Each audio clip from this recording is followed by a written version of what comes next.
10-month-old baby girl reported missing from her Missouri home, kidnapped from her own crib in the middle of the night. For the very latest, let's go straight to CNN correspondent Ed Lavandera live in Kansas City, where the search for the baby is underway. Ed, what's the latest?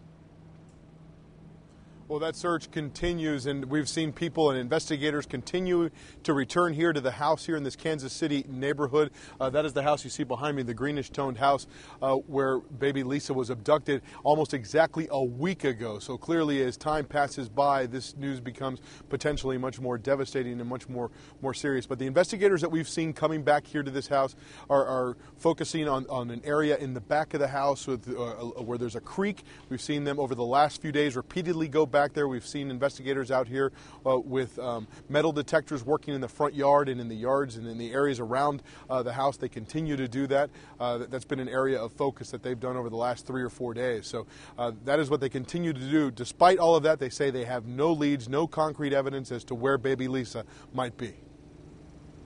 Captain Steve Young from the Kansas City Police Department on the phone. Sir, I know you're very busy, and I know your top priority is finding this child, and that's why law enforcement has done extensive searches in the area. I know what you can't tell me, but what can you tell me about this investigation?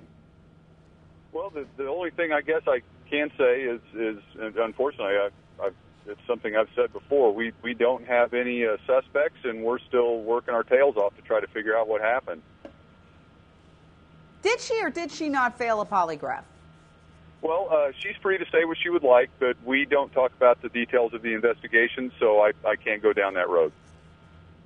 Okay, well, at one point it was said that they were not cooperating. They went on national television and said, hey, we were just tired. We want to cooperate. This has been exhausting. Certainly, I have no idea what I would be like if my precious 10-month-old disappeared. I'd be a wreck, maybe impossible for me to stand up and even say a word that made sense. And then apparently they met with you again, and then the police have announced that they are cooperating. So what's the latest on that front, Captain? Well, you know, the way you mapped it out is correct, but we'd really rather not look backward. We're just glad that they're cooperating with the investigation again.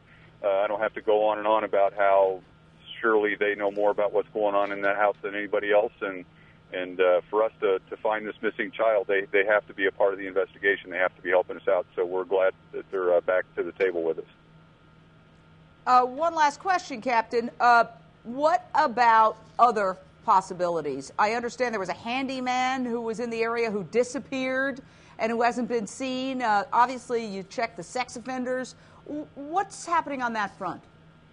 Well, you know, everybody's talking about the parents, but you can't forget that there's a whole other part of this thing, and we've, you know, tracked down. Well, I can say we've received probably by now 300 tips and leads, and we've tracked down every single one of them to have anything to go on. So our command post is operational 24 hours a day, and we're getting a lot of help from local and federal agencies that are farming people out to us, and they're coming and going from the command post all day long, tracking down leads. So we're very busy.